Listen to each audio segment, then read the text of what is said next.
Levítico 19, do 19 até o fim. Guardarás os meus estatutos. Não permitirás que os teus animais se ajuntem com os de espécie diversa. No teu campo não semearás semente de duas espécies, nem usarás roupa de dois estofos misturados. Se alguém se deitar com uma mulher, se for escrava desposada com outro homem, e não for resgatada, nem se lhe houver dado liberdade, então serão açoitados, não serão mortos, pois não foi libertada. O homem, como oferta pela sua culpa trará um carneiro ao Senhor à porta da tenda da congregação.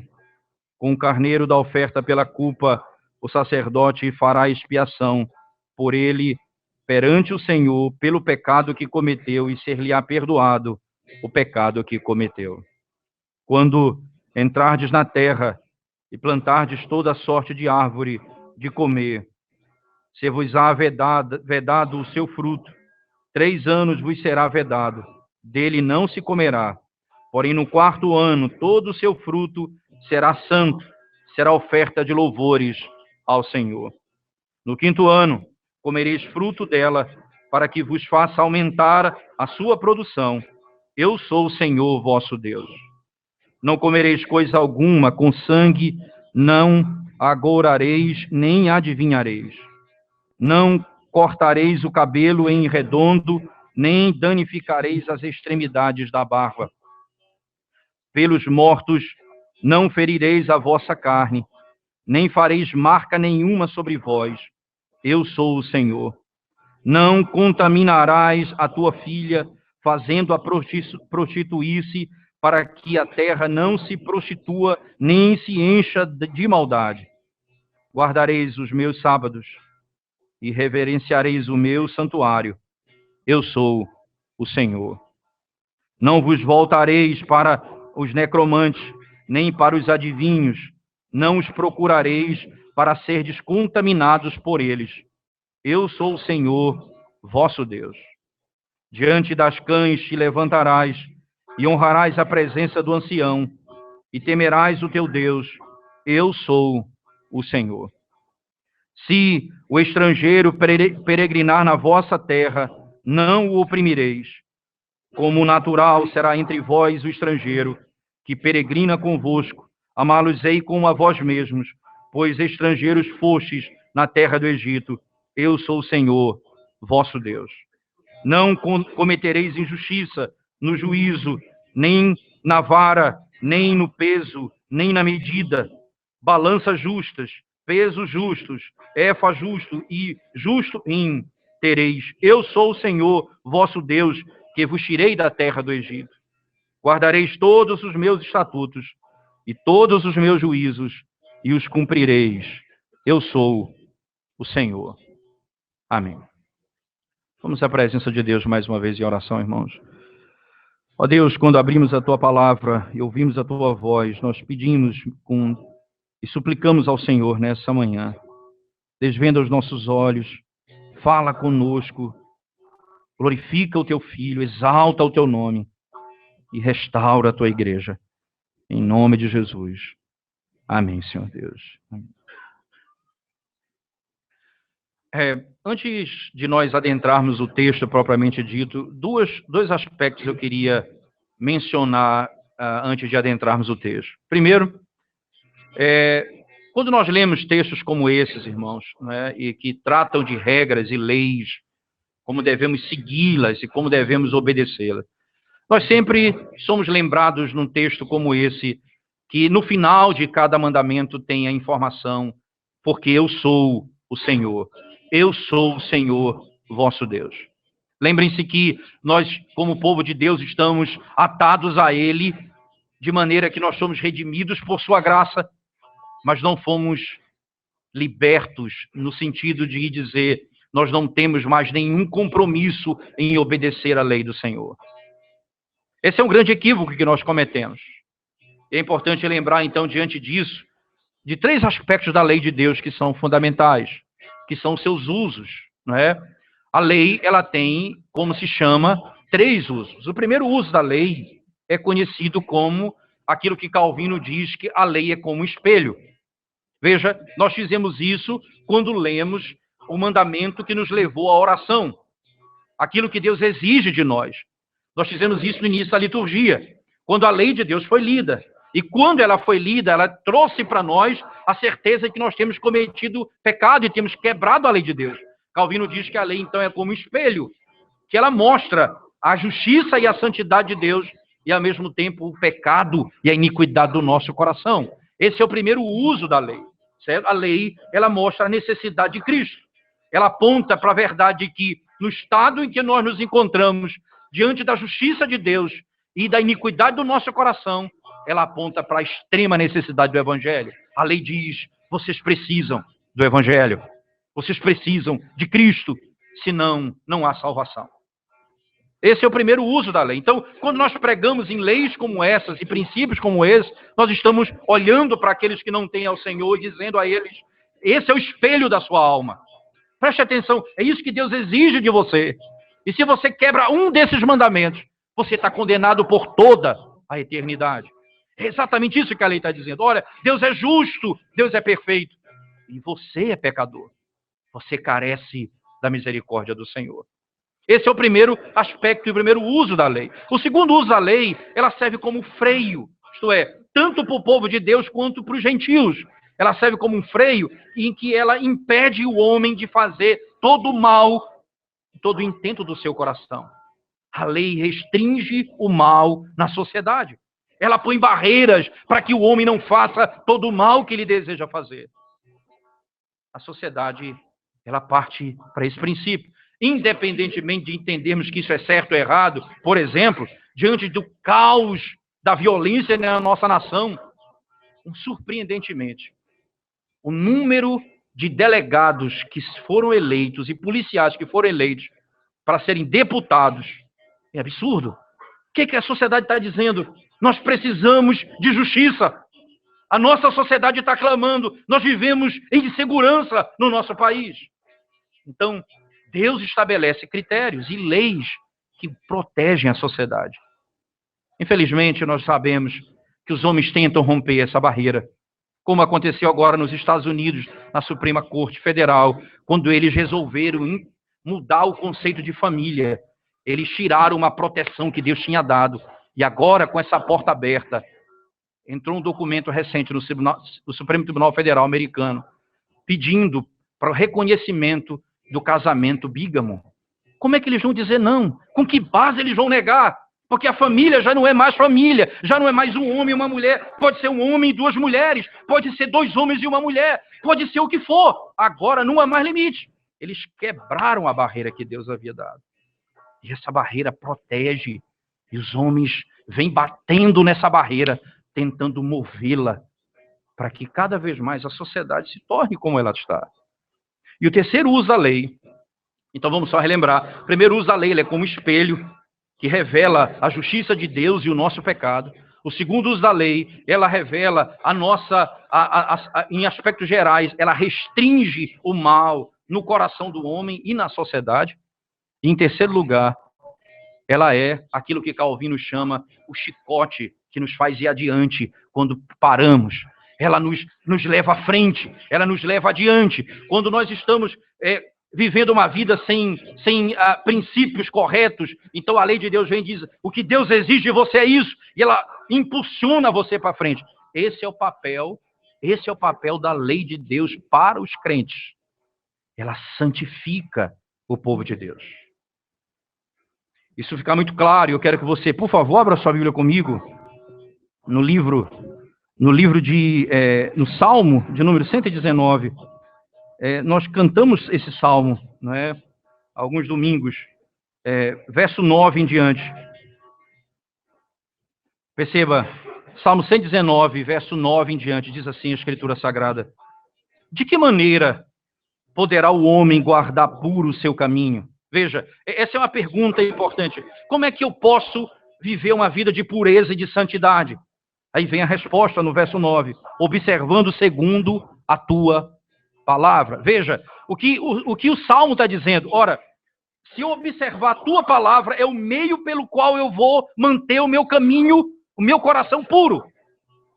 A palavra de Deus, a lei de Deus. E o Salmo 119, ele está tratando exatamente da lei de Deus. A lei de Deus, ela vai fazer com que eu ande em retidão. Essa é a pergunta que o salmista faz. E como um homem que teme a Deus, a resposta é simples. Observando a tua palavra. Não tem outra maneira de guardar puro o coração do homem e viver em retidão num mundo como o nosso, se não for por meio da palavra de Deus. Isso, então, nos mostra que no uso da lei, né, só na sequência do Salmo 119, por favor, veja, verso 8, cumprirei os teus decretos, não me desampares jamais. O 9, né? De que maneira poderá o jovem guardar puro o seu caminho, observando segundo a tua palavra? De todo o coração te busquei, não me deixes fugir aos teus mandamentos. Veja, de todo o coração eu te busquei, não me deixes fugir aos teus mandamentos. Essa é a prática que conduz o homem à pureza. Então, nesse sentido, veja, a lei, quando ela é pregada, e quando nós lemos um texto como esse Levítico, com várias leis, 3 coisas estão sendo ditas aqui, de modo claro. Primeiro, ela olha para você, que ainda não conhece o Senhor Jesus, e diz, ora, esse é o Deus que você está ouvindo falar. Esse é o único Deus, Santíssimo Deus. E você é pecador. Você carece do Evangelho. O segundo aspecto é, a lei está dizendo isso para que haja barreiras na sociedade, que o mal seja restringido no meio da sociedade. E para os crentes, ela diz, esse é o meio pelo qual você vai viver uma vida santa. Se você viver de acordo com as Escrituras, se você andar de conformidade com seus princípios, se você buscar nela o entendimento da verdade. Calvino utiliza esse mesmo princípio para descrever que a palavra de Deus, a lei de Deus, ele descreve ela de 3 formas. Ele diz, é como um fio que nos guia no meio de um labirinto, é como uma lente que nos faz enxergar, e é como uma mestra que nos ensina aquilo que nós não podemos aprender. Agora, diante dessa verdade, ao ouvir a lei de Deus, 3 coisas estão diante de nós. Salvação, a restrição do mal e a santificação. Tudo isso porque a primeira aponta para Cristo, a terceira aponta para Cristo. E a do meio, ela mostra para uma sociedade, quando Cristo foi estabelecido e todo o seu reino foi implantado no mundo, certamente nós teremos um tempo de juízo e de grande justiça no meio da terra. Da outra forma, quando nós olhamos a santificação da igreja, nós dizemos isso, nós não somos santificados, simplesmente porque nós somos obedientes à lei. A nossa santificação, porque Cristo cumpriu a lei de Deus perfeitamente. Nesse aspecto, nós não podemos fugir do princípio de que nós nunca seremos santos se Cristo não for a nossa santificação. Lembre-se das palavras do apóstolo Paulo na carta aos Coríntios. Ele se tornou da parte de Deus para nós justiça, santidade, santificação, sabedoria. Ele é a nossa santificação. Nós não vamos ter condições de obedecer os seus preceitos se não for por meio de Cristo e amar a sua lei. Então, quando nós nos deparamos com essas leis, agora nós vamos adentrar essas leis, 3 coisas estão diante dos nossos olhos. Salvação. A manutenção de uma ordem social. E terceiro, a santificação da igreja. Por meio de Cristo, o único que cumpriu toda a lei de Deus.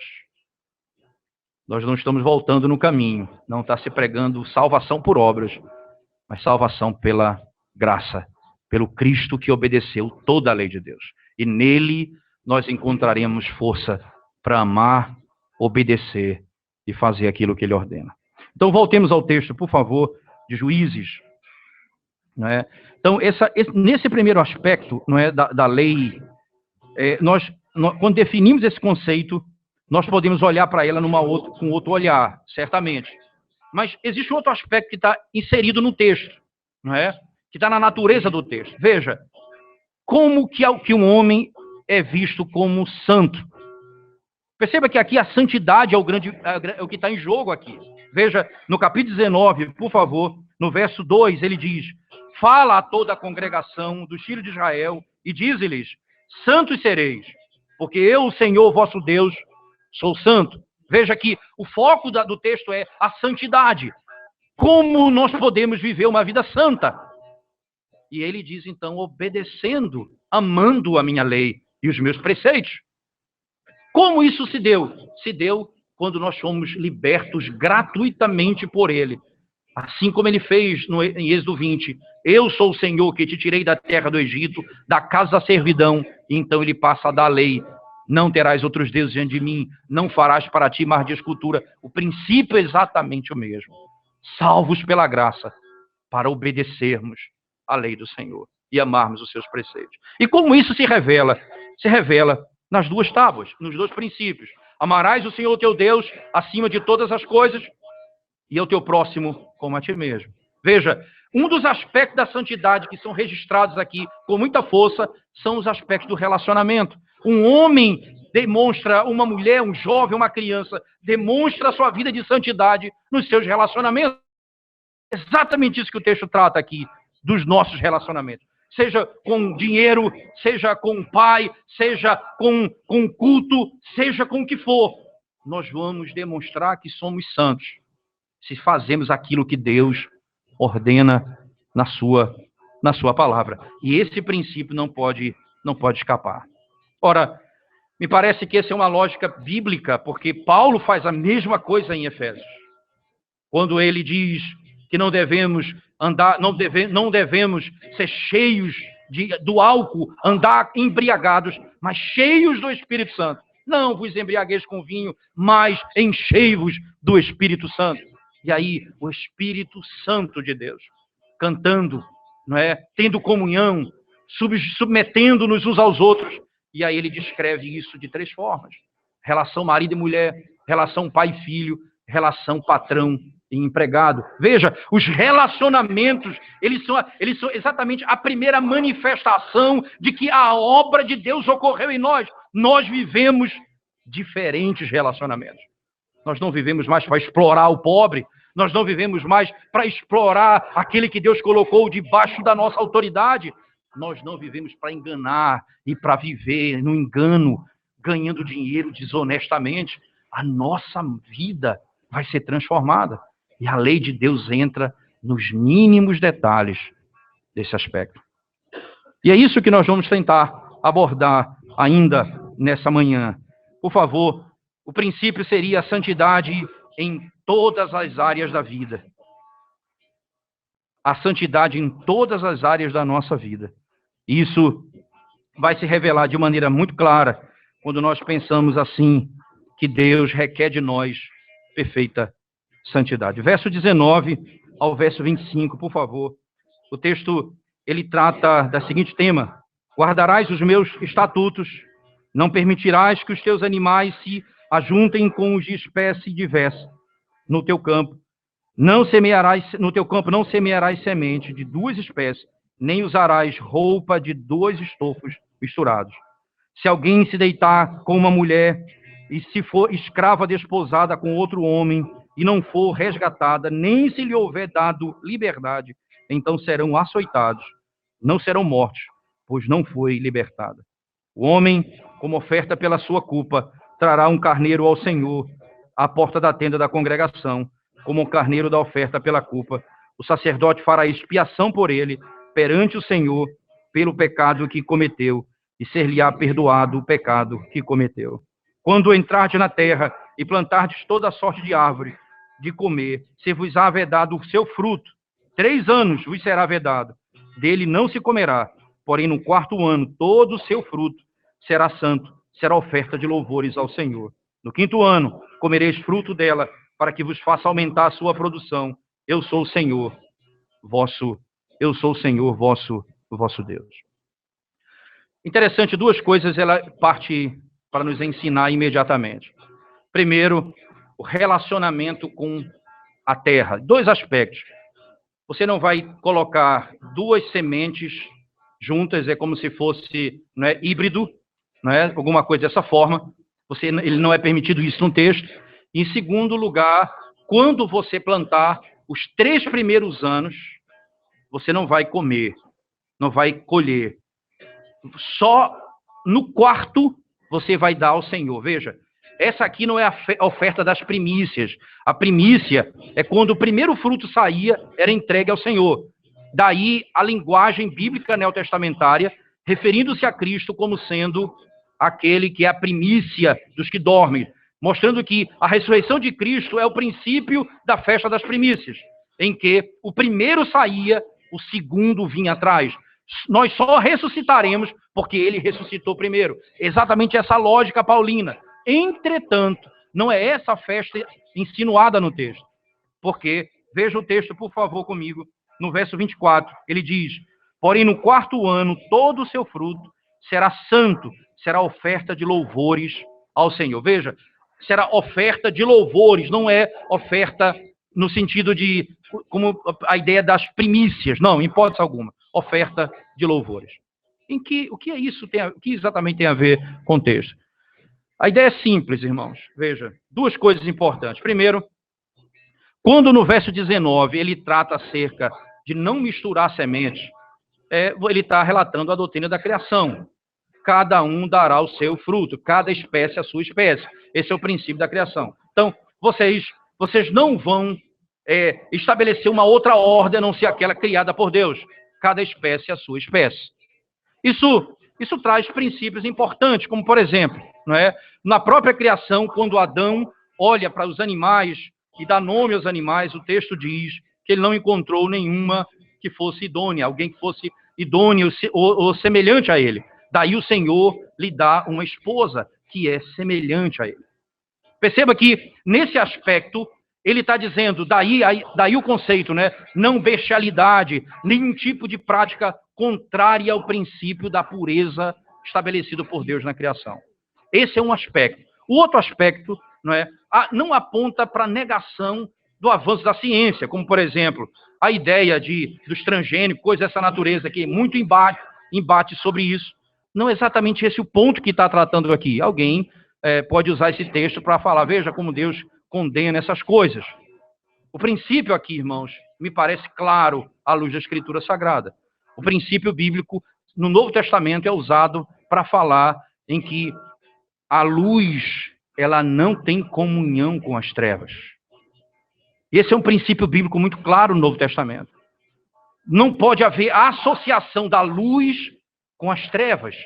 E esse princípio é usado na figura da planta, para demonstrar que Israel não poderia se misturar com as outras nações, praticando aquilo que eles praticavam. Da mesma sorte, quando na parte que ele salta, depois da relação do adultério, que nós vamos voltar a ela, quando ele salta essa seção e volta a falar da agricultura, ele usa um outro argumento para falar acerca daquilo que deve ser entregue ao Senhor. Por que não o primeiro? Por que não o segundo fruto? Por que não a primeira colheita, não a segunda colheita, nem a terceira colheita? Porque os 3 primeiros ainda, o fruto que sai dessa árvore ainda não é o melhor. É na 4ª que é o melhor. Aí, quando for o 4º fruto, em que esse fruto for o melhor fruto, então será entregue esse ao Senhor. Nem o primeiro, nem o segundo, nem o terceiro. O 4º fruto. Aí ele diz, do 5º em diante, vocês poderão comer. É seu. E a produção, veja a lógica do texto, por favor. Veja se não é essa a preocupação no verso 25. No 5º ano, comereis o fruto dela, para que vos faça aumentar a sua produção. Veja que vocês vão comer muito mais. A 4ª já é perfeita, mas essa é minha. A partir da 5ª, vocês podem colher. É de vocês. Esse é o princípio que mostra exatamente aquilo que trata a Bíblia, sobre o modo como devemos dar a nossa vida a Deus. Os dízimos no Antigo Testamento eram exatamente isso, as primícias, era aquilo que era o melhor para Deus. E nós temos esse cuidado na nossa vida, irmãos, e devemos ter esse cuidado. Quando nós não temos a preocupação em contribuir, em ter na nossa vida esse princípio bíblico de que aquilo que Deus me tem dado, o melhor eu dou para Ele. O melhor eu dou para Deus. A quarta é dele, porque é o melhor fruto de todos esses que saíram até agora. É dele. Ele diz, isso é louvor ao Senhor. Oferta de louvor ao Senhor. Certo jovem conversando comigo recentemente disse assim, eu estou preocupado com a minha vida, pastor, porque eu estou na juventude, acho que ainda faltam uns 3 anos para eu terminar minha juventude. É impressionante esse negócio de 3 anos, 2 anos. Ele disse, está faltando 3 anos, eu quero aproveitar mais a minha vida. Em outras palavras, eu quero dar para Deus. Ele acha que vai fazer isso, que ele tem o controle da vida. Eu quero dar para Deus o resto. Porque eu vou usar os outros dias para bebedeira, para prostituição, para droga. E o que sobrar de mim, eu vou entregar ao Senhor. Que conceito exatamente equivocado se tem nos nossos dias. E o Senhor está dizendo, entregue o melhor. Por quê? Porque a terra é minha. O fruto é meu. A vida é minha. Eu te dei veja, não apenas a planta, mas a vida é minha. E se a vida é minha, entrega a vida a mim e vive segundo a minha vontade. Esse é o princípio bíblico. Eu vou usar de acordo com os meus princípios. Eu digo, não, entregue sua vida toda ao Senhor. E Deus está dizendo, a igreja do Antigo Testamento e a você hoje, é isso que Ele exige de você. O melhor. Ele quer o melhor de você. Entregue a Ele sua alma, sua vida, sua família, seus recursos. Entregue nas mãos de Deus. Porque Ele é o dono de todas as coisas. Primeiro aspecto do relacionamento é com aquilo que Deus nos tem dado. Como eu me relaciono com as coisas que Ele me tem dado? Primeiro, eu entrego a Deus o melhor. Segundo aspecto, irmãos, ele trata acerca, e aí é um texto complexo no verso 20, não é? Se alguém se deitar com uma mulher, se for escrava desposada com outro homem, e não for resgatada, nem se lhe houver dado liberdade, então serão açoitados, não serão mortos, pois não foi libertada. Perceba que aqui ele está tratando acerca da lei da escravidão. Perceba que essa lei da escravidão, ela é completamente distinta de todas as leis daquela época. O escravo não tinha direito algum. Direito algum. Veja, aqui, para preservar o direito e mostrar que o estrangeiro tem, as leis são estabelecidas para ele também, eles vão pagar dessa forma. Ela continua sendo escrava, não foi libertada ainda, e ela cometeu adultério. Como é que resolve esse caso? Na lei de Deus, em Deuteronômio, é claro, ela deveria ser morta. E o homem também. Eles deveriam ser apedrejados. Mas aqui o que é que acontece? Porque ela ainda não era livre. Ela pertencia ainda ao seu Senhor. Ela não poderia sofrer as sanções que um livre deveria sofrer. Esse princípio aqui, não é? Ele vai ser posteriormente utilizado pelo Senhor. Veja, no mesmo capítulo 19, no verso 33, acompanhe comigo, ele diz: se o estrangeiro peregrinar na vossa terra, não o oprimireis. Como o natural será entre vós o estrangeiro que peregrina convosco, amá-los-ei como a vós mesmos, pois estrangeiros fostes na terra do Egito. Eu sou o Senhor, o vosso Deus. E aqui, não é, o princípio que ele estabelece é, veja, o ser escravo tem muitas razões para ser escravo. Poderia ser por causa de um débito, aí poderia pagar o débito, não é? Então, no período de 6 anos, no 7º ano, então ela era tirado, colocado em liberdade, né? Poderia ser porque foi capturada de outro povo e de uma outra nação e se tornou escrava, pertencendo à questão da guerra, mas a lei era ordenada para que eles tivessem todo cuidado com o escravo e não fosse injusto para com ela. Mas como é que se resolve o pecado do adultério? E aqui fica estabelecido o princípio que vai ser usado no Novo Testamento. O pecado de adultério se resolve com perdão de pecado e com a morte do cordeiro. Por favor, no verso 21, diz o texto sagrado: o homem, como oferta pela sua culpa, trará um carneiro ao Senhor à porta da tenda da congregação. Como o carneiro da oferta pela culpa, o sacerdote fará expiação por ele perante o Senhor, pelo pecado que cometeu, e ser-lhe-á perdoado o pecado que cometeu. Veja que aqui já não está sendo tratado como se não fosse pecado, isto é, aqui ele não está dizendo, veja, ele fez isso como escravo, então ele não pecou. Não, ele cometeu o pecado. E como é que resolve o pecado? Com a morte. Quem morreu? O cordeiro, no lugar dele. Como é que se resolve o problema do pecado? É com a morte. Não foi assim lá em Êxodo capítulo 12, quando foi ordenado a morte dos primogênitos e o sangue do cordeiro, do primogênito, foi colocado nos umbrais da porta e o anjo da morte passava e via o sangue, então entendia assim: alguém morreu pelo primogênito dessa casa. Mas a morte não poderia escapar de ninguém. A diferença é: alguém morreu pelo primogênito dessa casa. A mesma coisa aqui. Ora, como ele poderia escapar da morte? Se alguém morresse.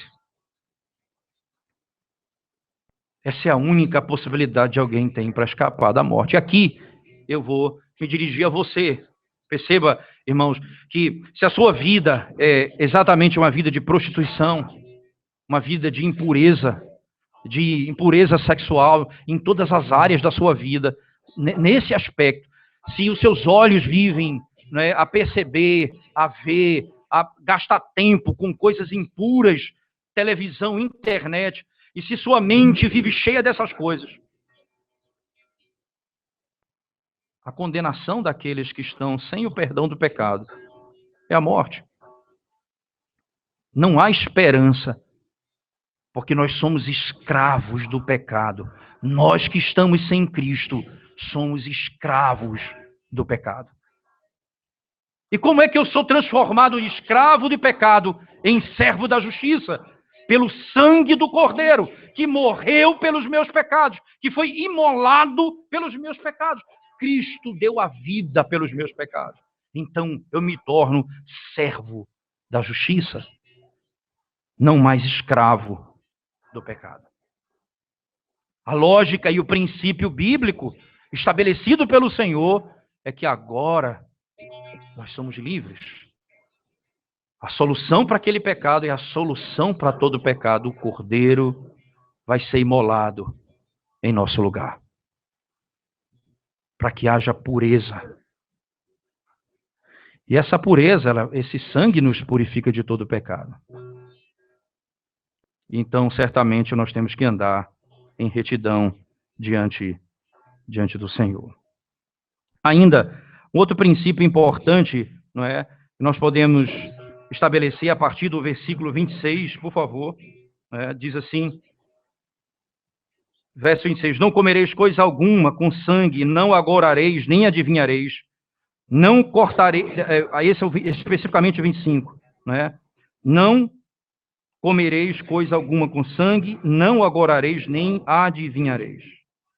Mas não apenas isso, veja o verso 29 ainda, por favor. Não contaminareis a tua filha, fazendo-a prostituir-se, para que a terra não se prostitua, nem se encha de maldade. Ainda, verso 31, não vos voltareis para os necromantes, nem para os adivinhos, não os procureis, para serdes contaminados por eles. Eu sou o Senhor, vosso Deus. E aqui, irmãos, perceba, alguém uma certa vez disse, ora, se é proibido é porque isso é real. A adivinhação é real, o aspecto aqui que ele diz, não agorareis, é real. Necromancia é real, alguém vai dizer, é real, a prática é real. Isso é inequívoco, tanto é que é proibido. Veja, então alguém diz, se é proibido porque existe. Não, existe sim, mas não é verdade. Porque a Bíblia também proíbe, nós não devemos adorar outros deuses. E existe, por acaso, outro Deus além de Deus? Não é pelo fato de Deus proibir que torna um outro Deus um Deus verdadeiro. Não há outro Deus. Logo, a proibição não é a afirmação de que aquilo é real. Na natureza da coisa, não, em hipótese alguma. Mas veja a preocupação do texto, para que vocês não se contaminem. Porque como é que nós sabemos a vontade de Deus? Pela sua palavra, pelos profetas. Ora, lembre bem o que aconteceu com Saul, quando ele então procura uma médium para saber o que vai acontecer com ele. E o texto diz exatamente assim. Porque o Espírito de Deus não falava mais com ele. Ele procura uma médium. Significa dizer, ora, eu quero alguém que fale comigo, porque Deus não fala mais. E quando então eu busco adivinhação, necromancia, para saber a vontade de Deus, eu estou dizendo, Deus não fala comigo.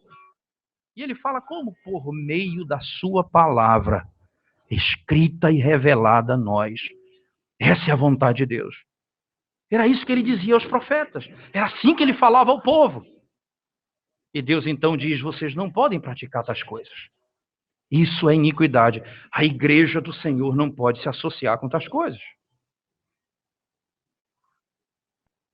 Deus abomina a prática da adivinhação, da necromancia. E aqui é consulta aos mortos. É interessante que um comentarista chega a dizer, no verso 26, ele diz, não comereis coisa alguma com sangue. É interessante que a preposição usada que antecede a palavra sangue, ela pode ser traduzida, não comereis coisas no sangue. Porque não há muito nexo entre comer coisas com sangue e a adivinhação. Aqui parece que por meio da comida, por meio do sangue, eles faziam adivinhações. Então, comer coisas no sangue, para que pudesse ser ouvido alguma coisa e entendido alguma coisa da parte daquele que eles buscavam resposta. E o Senhor diz, não, vocês não devem se contaminar com tais coisas. Essa é uma negação do Deus que fala, do Deus que intervém, do Deus que é real.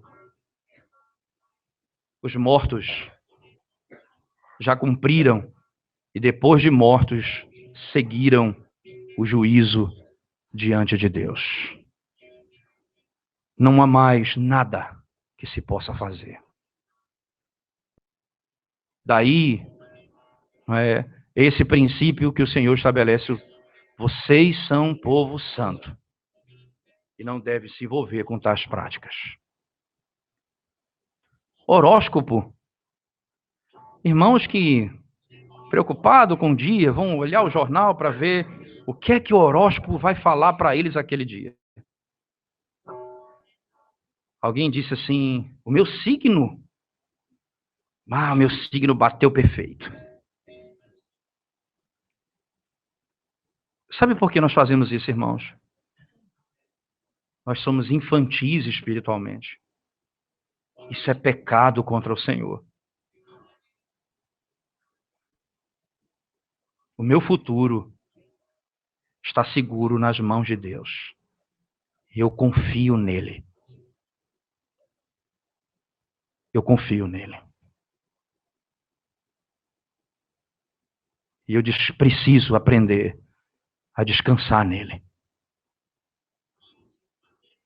Eu não sei o que vai acontecer, eu só sei que se eu estiver nele, eu ressuscitarei no último dia. É a única verdade que nós temos. E esse tipo de coisa contamina a igreja. Quanto menos palavra, mais superstição. Quanto menos verdade, mais superstição na igreja. Quanto mais palavra, mais ensino, a superstição não tem espaço no meio da igreja. Porque essas coisas se tornam inúteis. Não tem significado nenhum para nós. Essa é a verdade do Evangelho. Ainda, por favor, na sequência do texto, verso 27. Não cortareis o cabelo em redondo, nem danificareis as extremidades da barba. Pelos mortos não fareis a vossa carne, não ferireis a vossa carne, nem fareis marca nenhuma sobre vós. Eu sou o Senhor. Aqui é um outro elemento interessante na lei, no princípio estabelecido pelo Senhor a Israel, né? E algumas pessoas vão usar, dizer, veja, se esse texto aqui ele está falando diretamente contra a questão de fazer tatuagem, né? Ou coisa dessa natureza. Veja, tanto o cabelo quanto a barba, tudo isso tem a ver com práticas de cultos aos mortos. Eram marcas que eram colocadas exatamente com esse fim, de estabelecer culto aos mortos. Por favor, especificamente, no verso 28, nós podemos abrir a Bíblia em alguns lugares da Escritura que nos mostram isso. Primeiro livro de Reis, capítulo 18, por favor, versículo 28. Primeiro livro de Reis, primeiro Reis, capítulo 18, verso 28. Veja o que diz a Escritura Sagrada.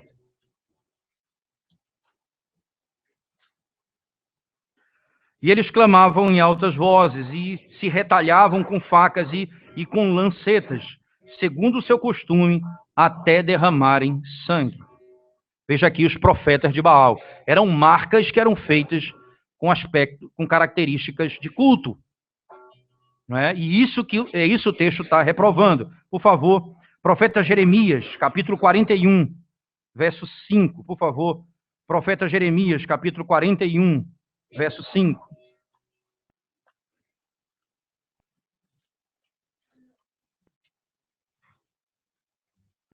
Jeremias 41, 5 diz assim.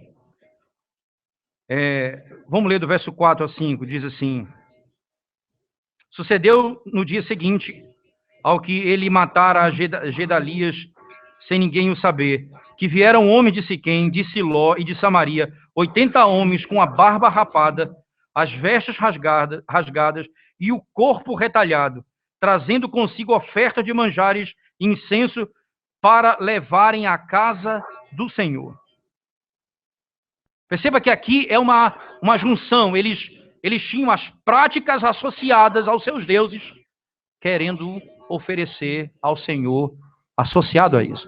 E o que está acontecendo aqui em Levítico essas coisas não são permitidas ao Senhor. É importante nós pensarmos um pouco sobre isso, irmãos, certamente, porque quando nós olhamos para a Escritura Sagrada e a Bíblia fala que o nosso corpo é templo do Espírito Santo, né? Nós não deveríamos nos tornar participantes de coisas que nos identificam com o paganismo, com coisas iníquas. Não é essa a nossa identificação. A marca que Deus colocou em nós não é vista. A joia que Ele colocou no nosso pescoço ninguém percebe, a não ser pela nossa vida. O temor do Senhor. Nós somos selados com o Espírito Santo do Senhor. Ora, se a questão fosse externa, nós então teríamos algo colocado pelo Senhor. O Espírito de Deus nos selou com a promessa. E a mesma verdade. Agora, esses aspectos externos de marcas no corpo não deveriam nos associar. Nós não devemos nos associar com grupos pagãos. Não é essa a ordem bíblica. Interessante, não é? O doutor Joel Bick, comentando esse texto, diz algo parecido, assim, mais ou menos assim, né? O que é que isso implica no que diz respeito aos piercings e às tatuagens dos nossos dias? O que é que isso tem a ver com as tatuagens e os piercings do nosso dia? Por que nós queremos fazer isso? Por que nós desejamos isso? Certa vez alguém perguntou para mim: pastor, eu estou querendo botar um piercing no meu nariz, será que isso é correto? Essa é o grau da nossa discussão. Nossa preocupação não é como eu faço para viver uma vida mais santa, para ler mais a palavra de Deus, para buscar mais ao Senhor. É colocar um piercing. Qual é o ponto disso? Com quem eu quero me identificar com essas coisas? É isso exatamente que deve envolver o pensamento de um cristão?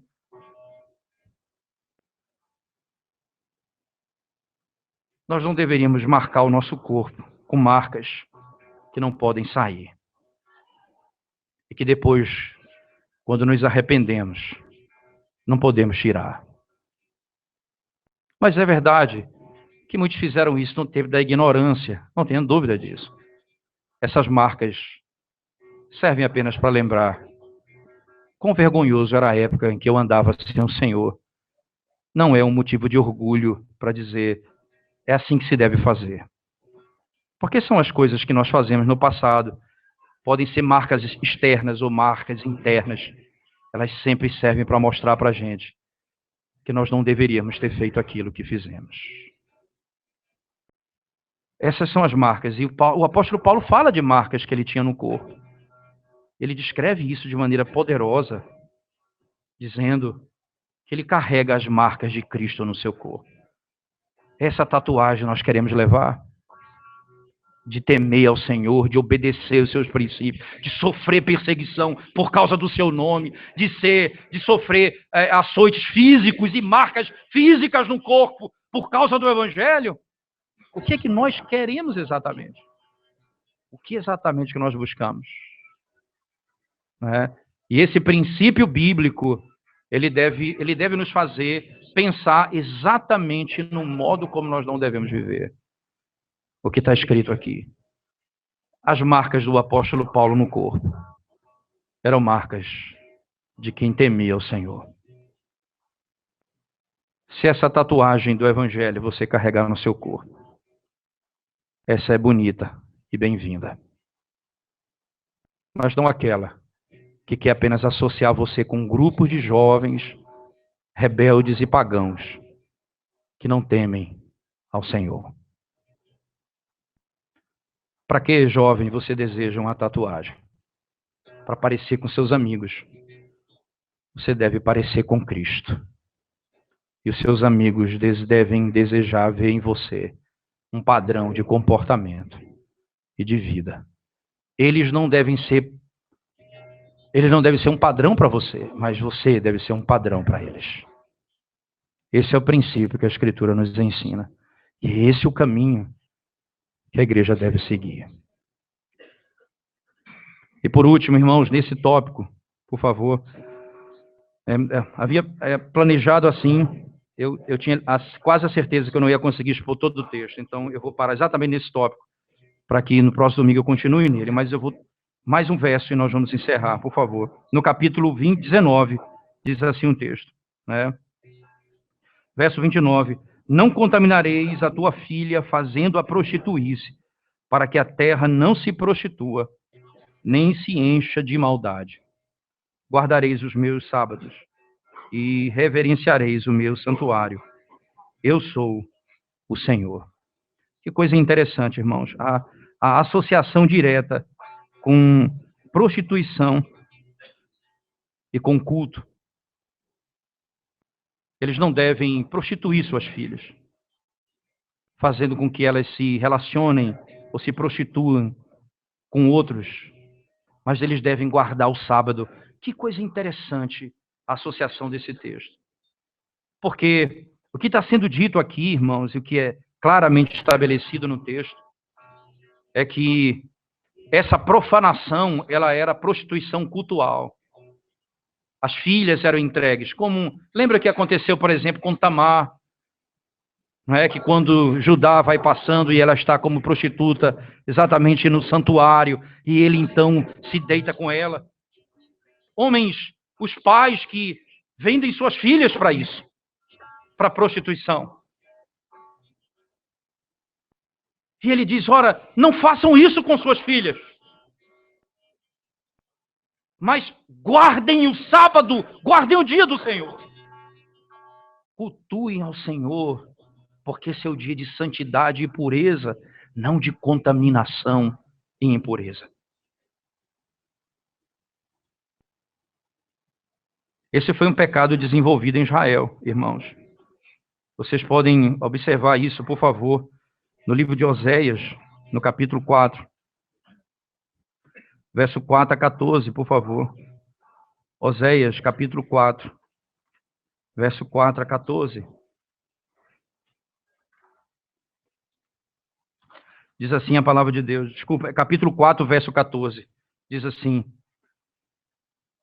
Não castigarei vossas filhas que se prostituem, nem vossas noras quando adulteram, porque os homens mesmos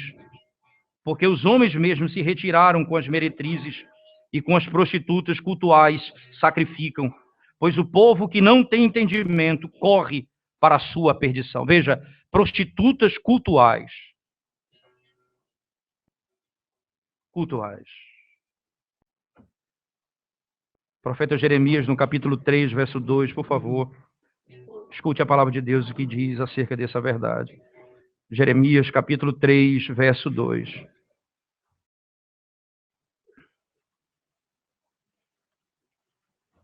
Diz assim a palavra de Deus: Levanta os olhos aos altos desnudos e vê onde não te prostituíste. Nos caminhos te assentavas à espera deles, como o arábio no deserto. Assim poluíste a terra com as tuas devassidões e com a tua malícia.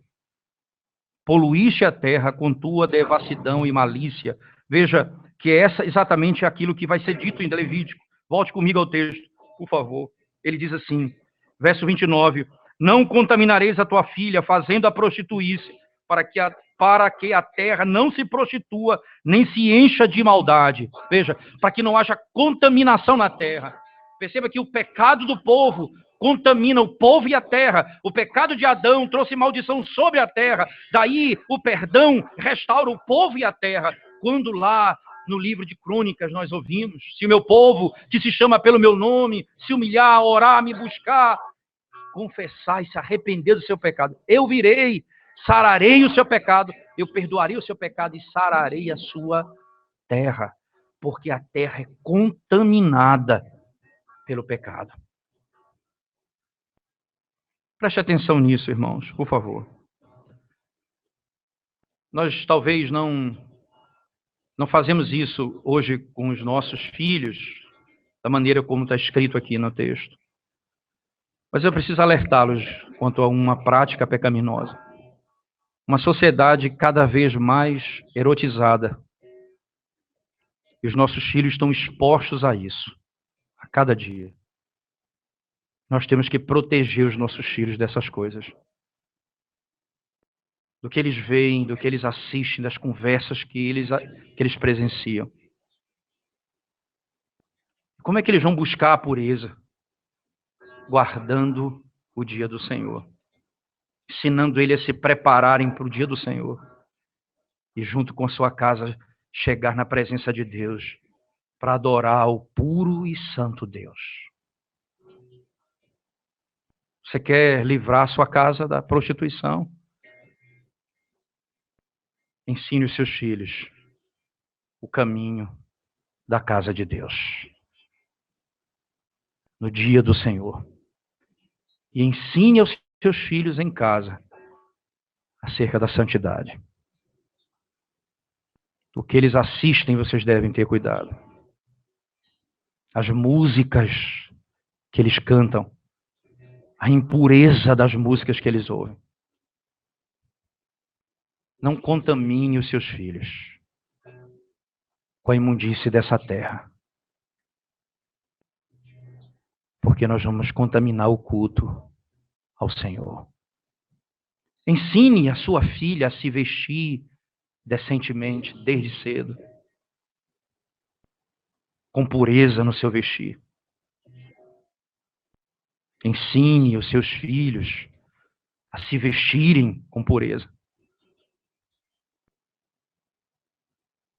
Irmos à casa do Senhor.